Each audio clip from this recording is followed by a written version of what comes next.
Liz is my little sister, just by 2 years. We know each other better than we know ourselves. Every secret we've ever had, the other knows. We're so glued at the hip to where it's seen as a problem to other people.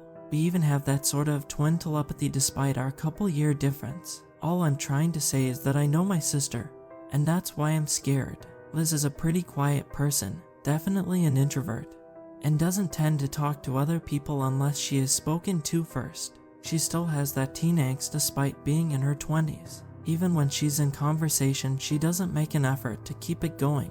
The first small alarm went off a couple days ago when Liz and I went out to lunch together. Every single person we walked by, "Hi, hello," she would jump and say with a wide toothy grin, so wide it seemed to make people uncomfortable. "Looks like someone woke up on the right side of the bed," I joked to her. As soon as those words slipped from my mouth, she stopped dead in her tracks and stared at me with the blankest expression. "What's with you?" I asked, nudging her. And then she quickly turned around and kept walking with that big grin. When we got to the restaurant, she went back to her reserved self and stayed like that the rest of the day. I honestly thought she was just messing with me, so I brushed it off and continued on with the day. The next morning started off fine. Liz greeted me with a cup of coffee like normal, and we both worked on our laptops for a while in silence. Almost 2 hours passed, and I finally got up to take a break and noticed Liz staring at me from across the room. I was so lost in my work I didn't notice until I got up. Her eyes were so wide and so bloodshot, like she hadn't blinked in at least 30 minutes. "What the hell, Liz, don't do that," I snapped at her. She didn't move for a few more seconds and then burst out hysterically laughing. She was laughing so hard she started crying and wouldn't stop.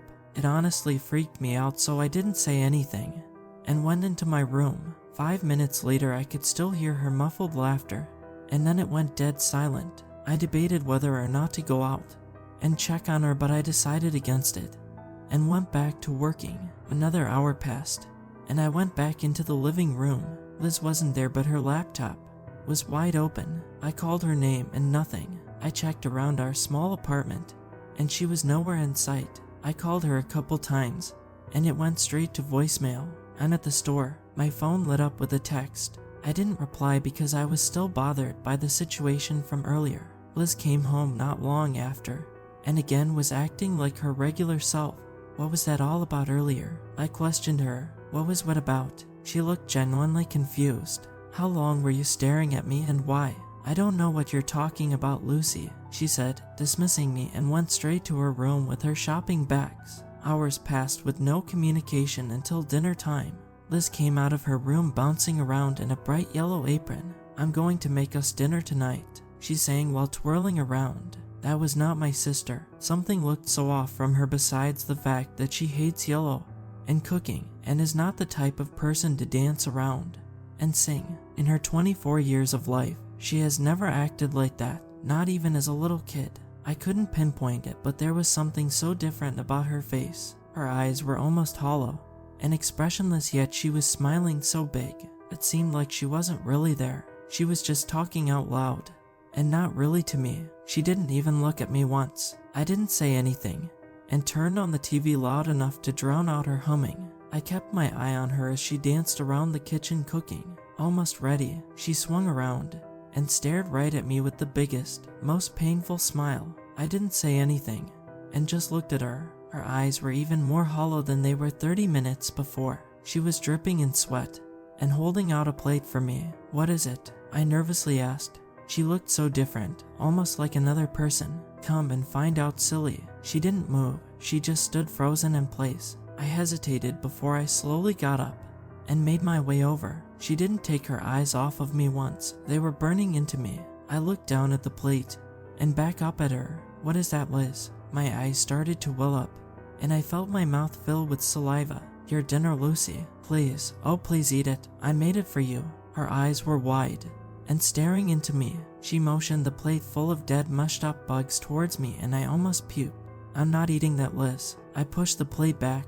Her smile completely dropped, and she turned around in silence with her head down. Her fist pounded the table over and over again. At this point, I was far beyond disturbed. I locked myself away in my bedroom the rest of the night. I blared my TV to drown out the banging. Now comes to the reason I decided to write this post. Around 4 a.m. this morning, I woke up in a panic.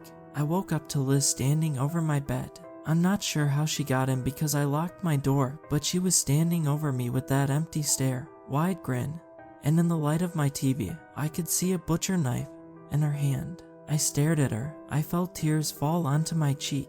She was frozen in place. I started to move and slid out of the other side of my bed. She still stayed staring at the spot I was just laying. I quietly made my way around her and grabbed my keys and ran to my car. I drove for a while. It's been a few hours and I don't know what to do. Our parents passed away a few years ago and we don't have any other family where we live. I don't know if I should contact the police. I mean, she's my sister. Someone please help. I don't want to go back home.